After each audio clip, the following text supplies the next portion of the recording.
quando isso deve ser feito, primeira data ou data final, e duplico. O que acontece com isso? Todas as informações que estão aqui são duplicadas, as tarefas são alocadas para as pessoas, os tempos alocados, documentos copiados, ou seja, ele automatiza todo o teu processo de criar um novo projeto aqui, que, como eu falei, pode ser qualquer coisa, né? Você define os teus processos como projetos e bota e cria os templates deles, e com isso automaticamente você consegue criar e disparar esses projetos à vontade, mantendo sempre um padrão, uma consistência. Bom, como eu falei antes... desculpa, tem mais um detalhe aqui. Uma coisa a mais que eu posso fazer também, quando eu coleto dados, para, por exemplo, gerar um projeto, é criar uma solicitação ou um formulário. No momento eu não tenho nenhum aqui que eu posso mostrar para vocês, mas essa função aqui de solicitação permite que eu crie um formulário que o usuário preenche e esse formulário vai gerar um projeto ou uma sequência de tarefas aqui em cima. Então é bem legal se você quer distribuir alguns desses processos, né? Você precisa criar para os usuários e você quer facilitar a vida do usuário sem que ele precise ficar criando as coisas aqui. Bom, uma coisa que eu preciso te falar, se por acaso precisarem me interromper de alguma dúvida, alguma coisa, fica à vontade, tá? Não tem problema nenhum. Esse formulário, você tem ele aí no sistema ou ele é feito à parte? Não, você cria eles. Uhum. Ele faz, o criador está aqui dentro, tá? É que eu não tenho nenhum aqui para mostrar, mas você cria dentro do Write e deixa disponibilizado para os usuários. Certo. E só o administrador pode criar. Bom, pode ter mais e aí, como eu falei, pode falar. Pode ter mais de um administrador, pode? Pode ter mais de um administrador, sim. O único tipo de usuário que só tem um é o dono da conta. Esse é o dono da conta, você só tem um, que ele é o responsável pela conta como um todo, né? Agora, a administração pode ser dividida por várias pessoas. Bom, deixa eu só pegar um exemplo meio. Tá, esse está ótimo. Do que é formada essa estrutura toda? Qual é a unidade básica de informação? É a tarefa. A tarefa é isso que vocês estão vendo aqui à direita, que eu tirei de um projeto aqui. Que tem uma tarefa? Ela tem uma importância, que eu defino alta, normal, baixa. Tem um nome, ela tem a pasta ou projeto em que ela reside. Como vocês podem ver, ele pode estar em mais de um local. Por que isso? Isso serve para permitir que áreas diferentes dessa estrutura aqui possam trabalhar em projetos ou em tarefas simultaneamente. Digamos que eu tenha lá dentro da minha, dentro da minha estrutura aqui, eu tenho um departamento financeiro, dentro de um determinado ponto, eu tenho um departamento financeiro e um departamento de projeto. E eu quero que esse departamento financeiro e esse projeto dividam algumas tarefas, trabalhem juntos em algumas tarefas, sem que eles tenham acesso às respectivas estruturas. Então, o que eu faço? Eu pego essas tarefas e coloco elas dentro de áreas separadas dentro dessas estruturas deles aqui, né? Esses ramos diferentes da árvore. Com isso, eles têm acesso às tarefas, podem compartilhar informações, etc., mas não têm acesso ao restante da estrutura respectiva, né? do outro time aí. Tenho o workflow. O workflow ele é uma definição sua de como é o processo para a resolução de uma tarefa. Eu posso ter vários workflows diferentes, esse aqui é o default que vem com ele, mas eu posso criar vários workflows dependendo da minha estrutura. Aqui tem, como falei, estão em inglês porque foram criados, né, com uma massa de exemplo, mas pode ser qualquer coisa. A gente pode botar esses nomes aí e essas cores, a gente modifica? Sim, você cria como quiser. Como eu falei, isso aqui são exemplos criados para nossos testes, para a demonstração. Mas isso aqui pode ser qualquer coisa. O único que já vem por padrão é essa aqui. O workflow que o workflow que você chama são características de prioridade, né? Nomes específicos de acordo com não prioridade necessariamente, são os passos para a resolução da tarefa, tá? O estado da tarefa. Então eu tenho aqui, por exemplo, vou pegar um exemplo maior aqui. Tarefa sem ninguém responsável, pronta para aprovação interna, precisando de revisão. Ou seja, são os passos que eu tenho que seguir, que a tarefa pode ter, que estado pode ter a tarefa. Né?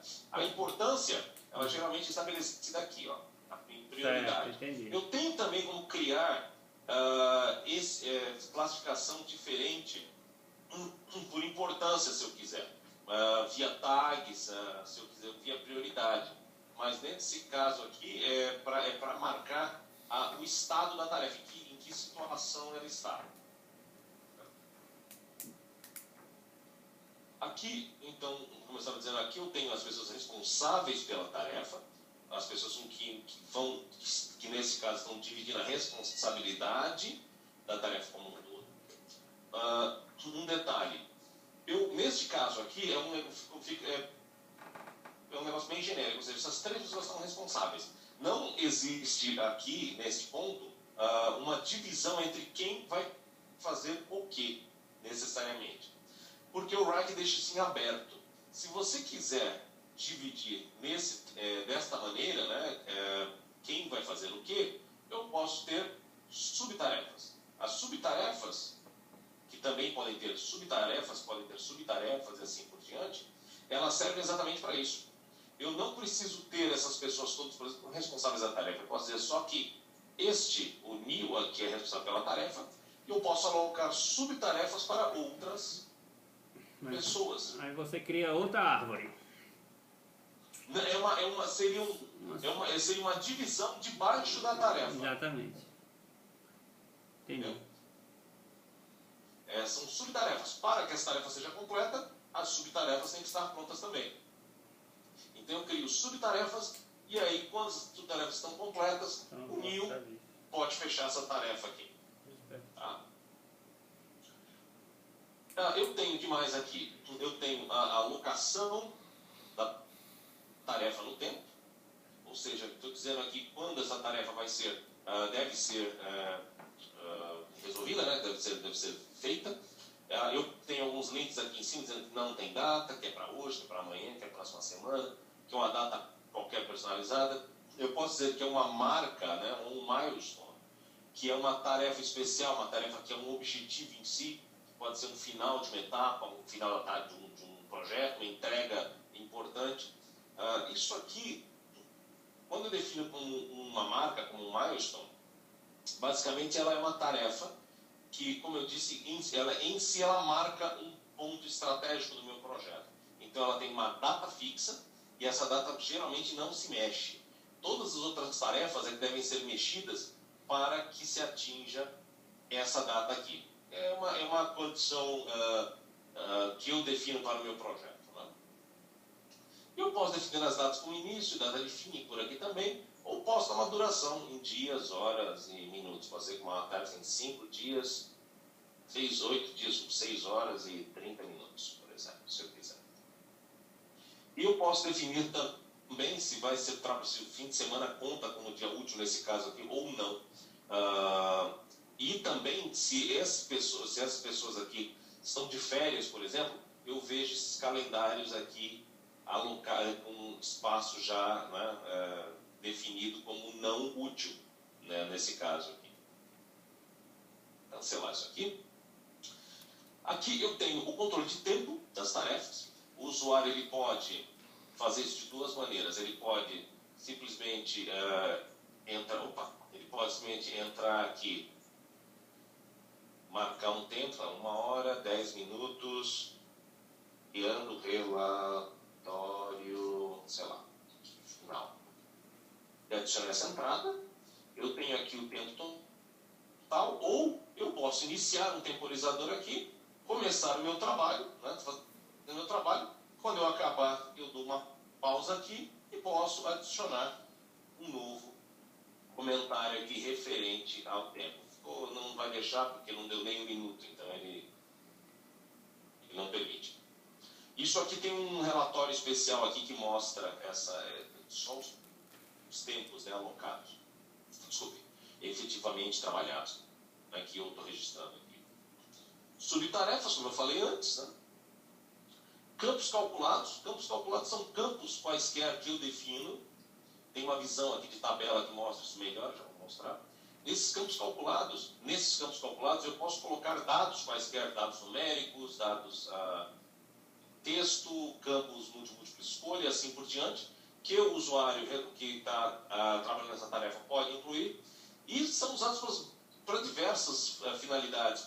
Geralmente o pessoal usa para ter custo da tarefa e depois comparar o planejado com o final. Serve também para você poder separar tarefas por cliente, aqui no caso, com o nome do cliente, se você quiser, opções, cálculos de tempo, cálculo final do custo de um projeto e assim por diante. Esses campos podem ser usados basicamente para qualquer coisa. Eu tenho como anexar arquivos nas tarefas, eles podem vir tanto de um computador como pode vir de um serviço como Google Drive, Dropbox e assim por diante. Esse anexo de arquivos ele tem duas coisas bem legais. Primeiro, tudo que eu anexo no Wrike é versionado. O que isso quer dizer? Quer dizer que se hoje eu criei uma planilha, por exemplo, anexei essa planilha na tarefa. Amanhã eu modifiquei essa planilha, a mesma, e anexei de novo, eu não perco a minha anterior. A anterior ela continua existindo numa versão anterior, né, que eu posso acessar se eu quiser. E isso eu não tenho limite. Meu limite é meu espaço de armazenamento. E outra coisa legal é que os arquivos editados como se eles estivessem dentro do Wrike, para o usuário ficar transparente. Em uma situação normal, como é que seria? Eu tenho um arquivo ali anexo, eu baixaria o arquivo, editava o arquivo, mandava o arquivo de volta, fazia o upload dele.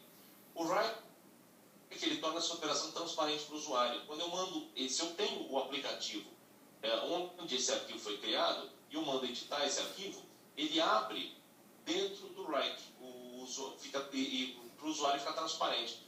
Ele abre, edita, fecha, na verdade por trás, claro, o Wrike está baixando aquele arquivo, abrindo no teu aplicativo, fazendo ele aparecer aqui dentro e fazendo o upload de volta, mas o usuário não precisa se preocupar com isso, fica transparente para ele. Temos as dependências, que é o famoso gráfico de Gantt, né, mostrando dependências de uma tarefa para outra. Nesse caso aqui, que eu estou mostrando aqui, é só a minha alocação inicial de dependências. Né? Eu digo que essa tarefa aqui, por exemplo, ela tem, para ela começar, tem que terminar essa, e quando ela terminar, que começa essa outra aqui. Eu só defino aqui, nesse ponto, aqui nesse momento, só defino a anterior e a posterior, se eu quiser. A gente tem um gráfico bem mais completo aqui, que mostra isso aqui todos em detalhes, de acordo com o ponto que eu estou selecionando a minha estrutura. Compartilhamento. O compartilhamento é um ponto assim, importantíssimo do Wrike, é um ponto nevrálgico, né, para a gente. O que ele está me dizendo aqui? Ele está me dizendo que essa tarefa está sendo compartilhada por um grupo e 9 pessoas. Quer dizer que essa tarefa aqui, tudo que acontece aqui dentro, está sendo notificado para todo mundo desse grupo aqui. Por quê? Porque eu disse que eu queria compartilhar com um grupo, e essas pessoas elas já estão compartilhando a pasta anterior.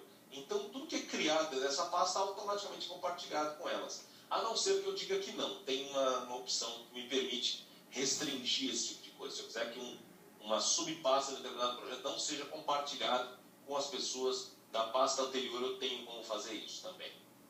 Tá? E, aproveitando, nós temos também o conceito de grupo. Eu posso criar grupos de pessoas e tratar esses grupos como um elemento só. No caso aqui, eu compartilhei essa tarefa com um time de TI inteiro, né?